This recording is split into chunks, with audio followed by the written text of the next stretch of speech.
तो खबर हरियाणा विधानसभा चुनाव से जुड़ी। हरियाणा में वोटिंग होने में अब कुछ ही दिन बचे हैं, लिहाजा चुनावी मैदान में जी तोड़ मेहनत कर नेता दांव फेंकने में लगे हैं। मोदी लहर से सकपकाई कांग्रेस के सामने विधानसभा चुनाव की चुनौती है। ऐसे में कैथल से अपनी किस्मत आजमा रहे रणदीप सिंह सुरजेवाला के चुनाव प्रचार में हर रंग दिख रहा है। हमारे संवाददाता रमन कुमार का रणदीप सिंह सुरजेवाला के चुनाव प्रचार अभियान से एक खास रिपोर्ट। 15 तारीख का दिन केवल एक पार्टी की विजय पताका को, झंडे को हरियाणा के सचिवालय पर लगा। मैं आपका अजीज भाई इस इलाके का एक नौजवान हाथ जोड़कर आपको कहने आया हूं और आप उस बात को जरूर आत्मसात करेंगे। सुरजेवाला की ये ललकार बता रही है कि हरियाणा में मोदी लहर से जूझ रही कांग्रेस के भीतर कितनी बेचैनी है। लोकसभा चुनाव में हार का जख्म अभी भरा ही था कि विधानसभा की चुनौती सामने है। आप उस बात को जरूर आत्मसात करेंगे। इसका निर्णय करने का है कि क्या अब हरियाणा पर कैथल का शासन चलेगा या नहीं। कैथल में सुरजेवाला की साख दांव पर है, सो वो प्रचार युद्ध में मुस्तैदी से डटे। 62 साल तक 2005 से पहले सरकार के खजाने में अपना सिर नहीं था। दोस्तों बुजुर्गों, जब कोई यूनिवर्सिटी बनाने की बात आती, कोई मेडिकल कॉलेज बनाने की बात आती, वर्कशॉप बनाने की बात आती, तीर्थों के जीर्णोद्धार की बात आती, बिजली घर बनाने की बात आती, सड़कें बनाने की बात आती, तो कहता कि आगे सरकारें एक कांटा लगा दिया करती थी, हमारा सिर नहीं था। 5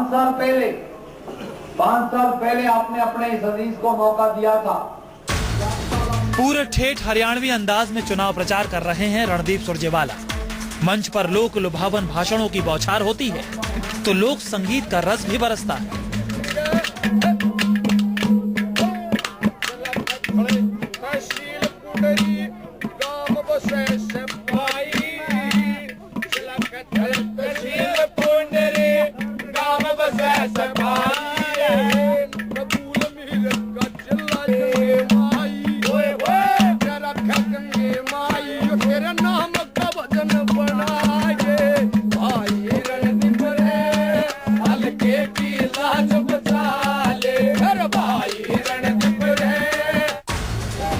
सुरजेवाला पूरे दमखम से कैथल की सीट निकालने में लगे हैं। 2010 में वो इसी सीट से जीते थे, लेकिन 2010 और 2014 के बीच वक्त का बड़ा फासला है।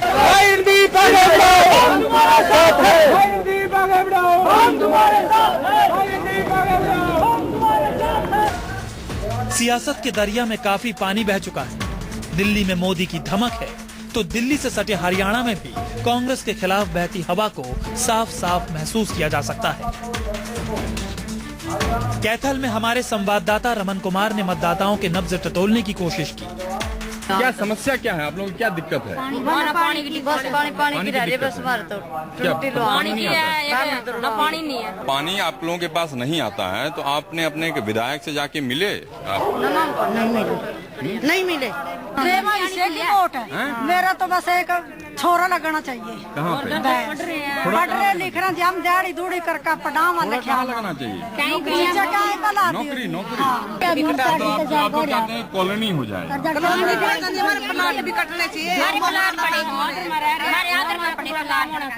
जमीन कोई नहीं जी, लड़का मेरा गुजर गया, 2 पोते हैं छोटे छोटे, जब मारी 2 की भी कोई नहीं पिलसन है। लड़का मेरा मिलता है कि नहीं? ना जी, कोई नहीं मिलती पिलसन, बंदी होनी जी। आप हमारे सामने में बोलिए, रोक के उनको रोक के बोलिए ये समस्या है। जैसे आपने बोला कि पेंशन आपको नहीं मिल रहा है, जो जिसको नौकरी, आपको आपके बेटे को नौकरी चाहिए, जिसको कॉलोनी यहाँ पे बसाना है, जो समस्या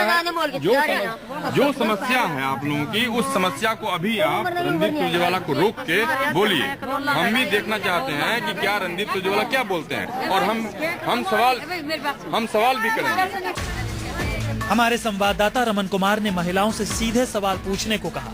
हमारी पहल पर इन महिलाओं ने अपने नुमाइंदों से अपने हक की बात की। जो बुजुर्ग हैं उनको पेंशन नहीं मिलता है, या बहुत सारे लोग बोल रहे थे कि कॉलोनी उनका होना चाहिए। तीनों बातें वाजिब हैं। वृद्धावस्था पेंशन एक निरंतर चलती प्रक्रिया है। इस इलाके में संयोग से सबसे ज्यादा वृद्धावस्था पेंशन हरियाणा में है। मैंने उनसे, मेरी माता से पूछा कि वो विधवा पेंशन की बात कर रहे थे कि आपकी विधवा पेंशन है। उन्होंने कहा विधवा पेंशन तो मेरी बनवा दी आपने। तो मैंने कहा समस्या ये है कि मेरा मकान भी बनवाना है। स्वाभाविक तौर से आकांक्षा है कि विधवाओं को, गरीबों को सरकार ने प्रियदर्शनी आवास योजना चलाई थी। तो इस इलाके में लगभग 3,500 बेनिफिशरी हैं, पर 5,000 लोग और भी चाहते हैं कि उनको भी ये मौका मिले। और हम कोशिश करते हैं समय समय पर जरूरत के मुताबिक, सरकार के मापदंडों के मुताबिक कि वो मौका दिया जा सके। कई ऐसे हमने चुनावी संभावनाओं पर भी सुरजेवाला से कई सवाल किए। कांग्रेस में जवाब क्या रहा, ये भी सुनिए। सांसद बन गए। नरेंद्र मोदी की लहर इस कदर थी, हरियाणा से लेके पूरे देश में अपने बहुमत पे सरकार ही बन गई। तो 4 महीने में क्या फर्क आपको नजर आया? देखिए, मोदी जी की सारी अच्छे दिन के वायदे हवा हवाई हो चुके हैं। एक बार तो उन्होंने लोगों को बरगला लिया, झूठ बोलकर, लच्छेदार बातें करके, अच्छी बातें करके। तो अच्छे दिन मोदी जी के तो आ गए कि वो जहाजों में घूम रहे हैं अमेरिका और जापान और न जाने कहां। किसान और गरीब के तो बुरे दिन आ गए हैं। सरकार किसकी बनेगी? सरकार कांग्रेस की बनेगी। और रणदीप सुरजेवाला मुख्यमंत्री? श्रीमती सोनिया गांधी और राहुल गांधी जी कांग्रेस के विधायकों से मिलकर बात करेंगे। मुझे ये उम्मीद है कि जो उनका निर्णय होगा वो सबको सर्वमान्य है। हरियाणा की सियासत में सुरजेवाला को कांग्रेस का बड़ा चेहरा माना जाता रहा है। वो सीएम पद के दावेदार रहे हैं। 2005 के चुनाव में नरवाड़ा सीट पर सुरजेवाला ने ओम प्रकाश चौटाला को करारी शिकस्त दी थी। लेकिन इस बार मोदी फैक्टर ने सारे समीकरण उलझा दिए हैं। इस बार के चुनाव में जो नतीजे हैं वो कांग्रेस पार्टी के पक्ष में आएंगे। और कहीं न कहीं मुख्यमंत्री के सवाल पर इनका कहना था कि सोनिया गांधी और राहुल गांधी ही अंतिम फैसला करेंगे। ऐसी बात नहीं है कि भूपेंद्र सिंह हुड्डा ही अगर कांग्रेस की सरकार बनती है तो वही मुख्यमंत्री होंगे। कैमरा पर्सन मस्तान सिंह के साथ रमन कुमार, न्यूज़ 24।